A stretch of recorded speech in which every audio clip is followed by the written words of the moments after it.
Hello everyone, Carlos Flores back on basics. This video is going to be about why I think it's important of the saying, it takes a village to raise a child and a person throughout their life. So before we begin, don't forget to subscribe to my channel back on basics.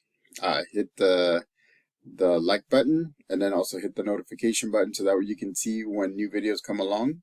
Uh, and so again, it does take a village to raise a child. Everybody understands that, human development is optimal when the person that's going through that process is actually getting stimulation, feedback, education, different aspects from different people. Ultimately, as human beings, we need to look at the picture or our lives for the entire all from all angles, because what we do on a daily basis is we either accept or reject something that is presented to us. And so by getting information from different people from the beginning, from when you're a baby, then that helps uh, build who you are, or that also helps you develop into the person that you want to be. So, for example, I'm going to give you an example, and I'm going to use all the time my example. When I was growing up, I had a lot of people in my life. I had my grandfather who would take me out walking, and he showed me different aspects of El Salvador and our little town called San Sebastian. It's called San Sebastian in Spanish. And so we would walk for miles, and he would tell me how he would raise corn, how he would plant beans, he would do a lot of different things, how he would do plants and flowers and everything. And then he also taught me that collaboration is huge, because he didn't have enough money to buy his own land. So, and I think I said this in another video, but at the same time, uh, he was able to barter with landowners. And so in exchange for him using part of their land to cultivate, to grow corn or beans or whatever else, right? Then he would give a percentage of his crops as payment. And this is a great symbiotic process, because it's a win-win, right? My grandfather gets crops to sell and for us to eat. The owner gets percentage of crops, so that way he can either sell them or he can use them for his family. It's a win-win.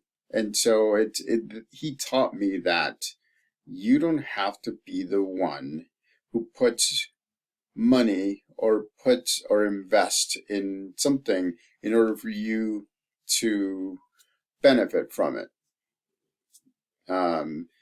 Another example are my cousins. My cousins were all around me since I was little. They would take me different places. They would take me to church. They would take me to my godmother's house. They would take me everywhere. And so they taught me flexibility. They taught me how to be friendly. They taught me how to be respectful with elders. And they taught me how to say hi to everybody in the town like everybody else did, for the most part. And so that aspect of life helped me become who I am. And now that, I've been a therapist, I've been in school for a lot. I still teach psychology at University of Phoenix. I'm a special ed teacher right now at one of the schools here in Davis, and I've done many things. I've ran one of the, I was director of academic affairs for one of the campuses. I've been to many different things, but those basic things that I got taught, but my family, my family's friends, and other people that shape me who I am. Those are the things that have helped me become the person that I am, the adaptable person that I am. And so, as another example, when I came to the United States, I actually repeated the fifth grade twice. And so, but if it wasn't for that, then I wouldn't have been able to learn how to speak English, how to enunciate words, how to speak to different people using different verbiage, different vocabulary. And so it's an important part of who I am. By me repeating the fifth grade and really learning how to speak English, it actually helped me foster a love for reading, a love for writing. I write poetry sometimes. I write short stories sometimes. I mean, and again, I became, even though I'm an introvert, right, to myself, I can actually speak to people and share stories so that way they can benefit as well. So again, it goes back to that saying, it takes a village to raise a child. And it does.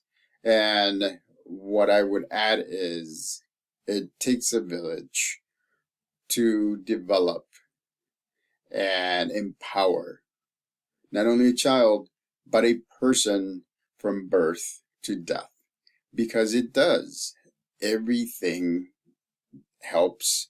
I have mentors throughout the years that I worked for. I've had people that have helped me so much. I have people that have enlightened me in different ways so that way I can learn how to do things that I thought I would never do. In middle school and in high school, I learned how to speak French. I can speak French. But bonjour, ça va, comment vous appelez-vous? I mean, those things, I would never have thought that I would take 4 years of French. And I would make it so that I can probably hold my own, speaking to somebody who speaks French. And so again, it is because somebody said, no, we're not gonna polish your Spanish because your Spanish is already polished. Why don't you choose a language other than Spanish for you to learn? And I said, okay, well, then I'll learn French. And I did. And they said, that's great. Because again, French is a love language, just like Spanish is a love language, and Italian is one. And it's different things. And so, again, somebody helped me learn something, make myself better. And so again, it does take a village. And so it's important. And the reason why I'm telling you this, it's because it's important to do that to our future generations. It seems that now some of the future generations seem a little lost. Seem like the only thing that they can do is not think about careers because they want to be YouTubers. And then or they wanna do videos on TikTok, and they're gonna get money off of that. It takes a lot to do that.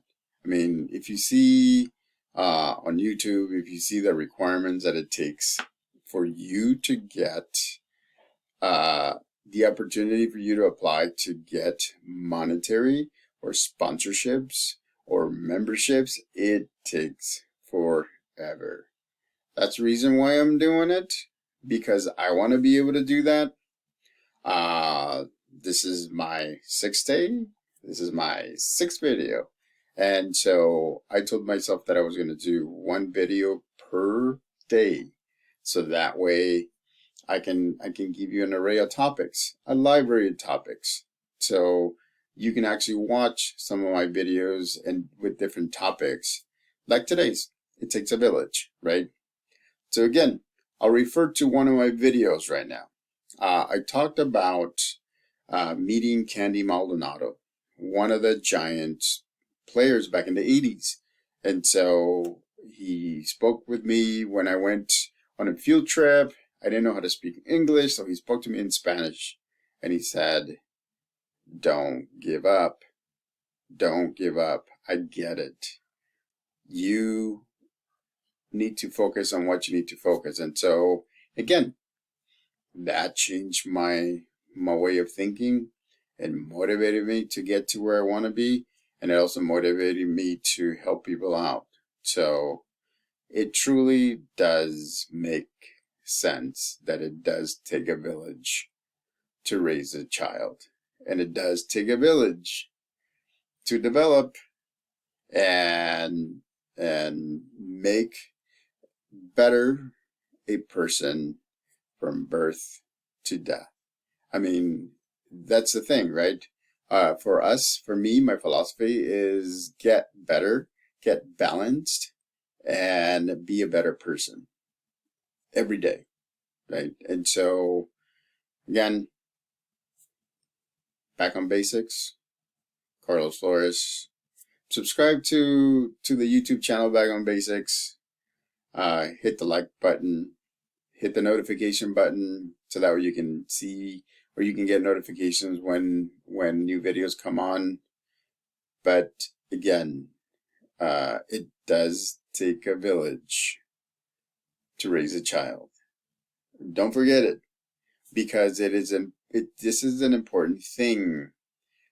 If you want your children to be critical thinkers, you need to have them see a lot of points of views. And you have to make them see, thinking critically, which one of the point of views they're going to choose. Again, till next time. See you later.